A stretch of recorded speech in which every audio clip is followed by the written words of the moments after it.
No Fear Shakespeare, Midsummer Night's Dream, Part 3.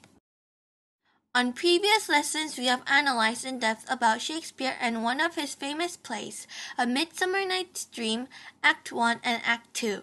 This romance and comedy book, predicted to be written between 1594 and 1596, portrays a humiliating comedy adventure of four passionate lovers, Hermia Lysander and Helena Demetrius, before Duke Theseus and Amazon's Queen Hippolytus wedding, while a small group of amateur actors plan to put up a play.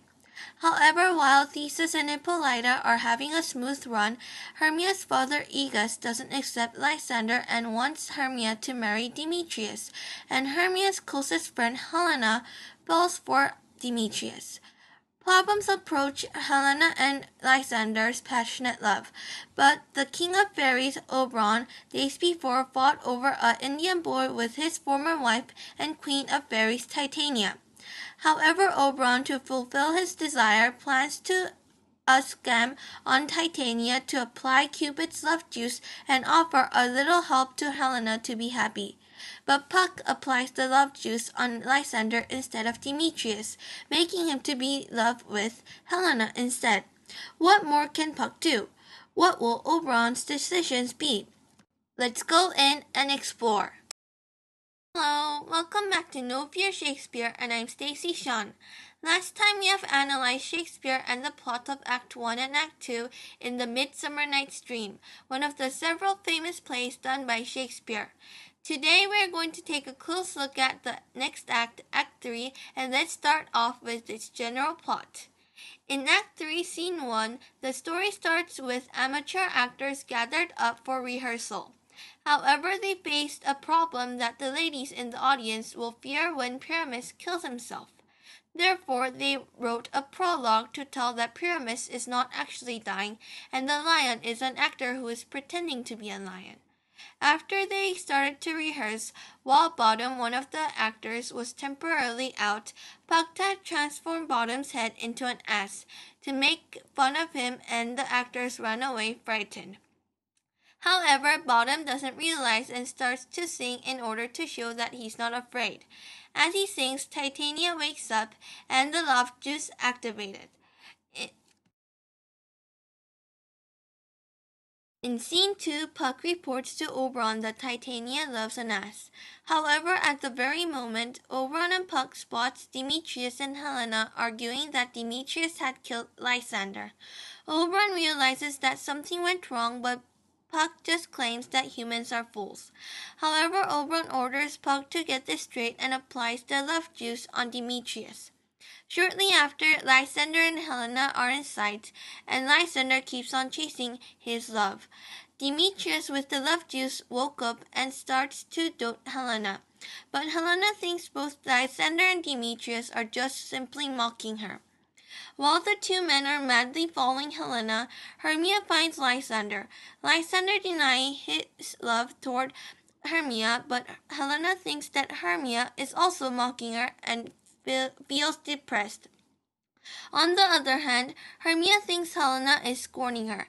As Hermia realizes that Lysander does not love her anymore, she argues that Helena stole her love. After arguments, the four people exit following one another. Oberon catches that Puck had mistaken and orders him to apply the love potion to the lovers. Puck carries out the orders by setting a trap and making the lovers fall into a deep sleep, and applies the juice on Lysander's eyes.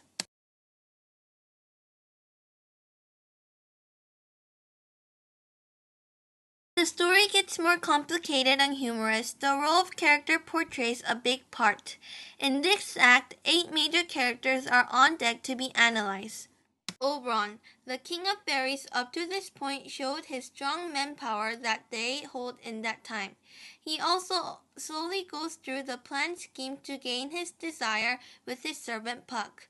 With a little help of Cupid's love juice, he makes Titania in love with Bottom and tries to help Helena gain her love.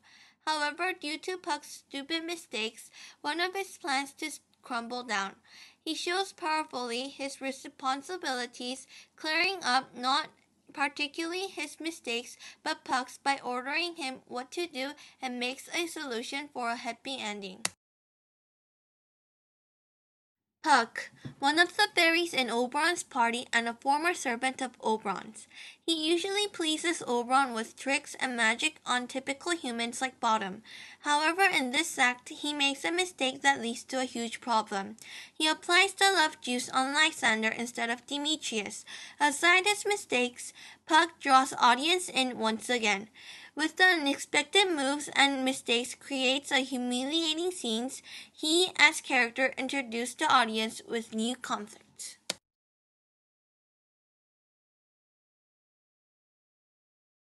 Titania, a beautiful queen of fairies who owns the Indian boy, refuses to follow her husband's attempt and sworn to avoid a company on bed. She is actually less upset about the Indian boy than Oberon's disruption over her magical fairy dances. When she sleeps, Oberon applies love juice on her eyelids that creates Titania to fall in love with Bottom. Even though Titania doesn't seem to have much character in Act 3, she draws audiences' attention and makes them wonder what's going to happen next. Bottom, an overconfident, uneducated weaver of Athens chosen to play Pyramus in the play Pyramus and Thisbe that the craftsmen are putting up for Theseus's wedding. He believes that he has slept and dreamed of beautiful Titania, the queen of fairies, to feel sudden love towards him, not knowing that his head was turned into an ass by Puck's trick. Bottom, like Titania, draws attention like questions thrown to the audience, making them concentrate into the play. Lysander, a young nobleman in love with Hermia. However, Hermia's father, Aegus, doesn't accept their love. He strongly believes love can come over every obstacle and plans to run away from his and her Hermia to get married into the forest. Once they arrive at the forest, with the mistake of Puck's, he gets blinded and falls for Helena. However, Lysander in the story doesn't seem to play a huge role. Even though he is portrayed to be an important mate of Hermia, he doesn't have the glow in the story so far that can make him interesting enough.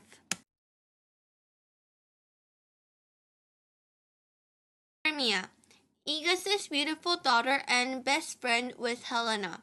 Her beauty attracts Lysander and Demetrius to fall in love. She is independent and strong enough to go against her father's nor Theseus' order to marry Demetrius. However, her beauty brings a tragedy between her friends Helena and her father, and now she loses her love due to the mistake that Puck has put on Lysander. Unlike the other characters, Hermia plays a part of a huge role since the whole play is about her and her mates. She portrays the beauty of Athens as well as independency that cannot be seen in those times of history. Helena, best friend of Hermia in love with Demetrius, but she has been rejected and abandoned by Demetrius, who claims his true love is Hermia. She consequently makes herself use hopeless tones into humiliating or dangerous situations.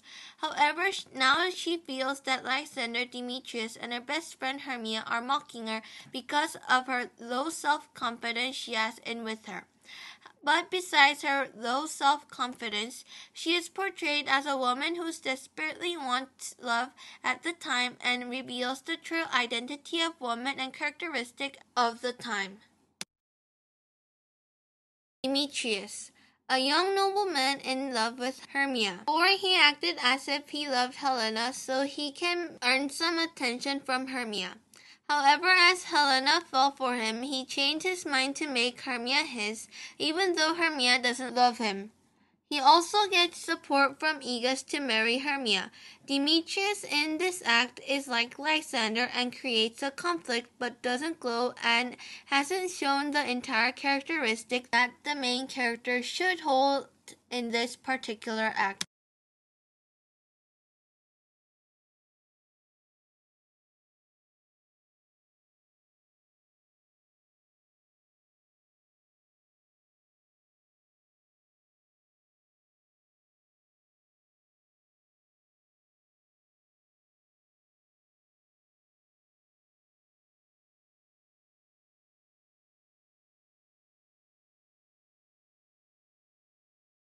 In a contrast, these conflicts bring a new line between the characters. Unlike the old relationship, the new relationship has formed between one another like a tangled string. What will happen next? Watch the next episode, A Midsummer Night's Dream, Act 4. For more information, visit makeupenglish9.wikispaces.com. Thank you.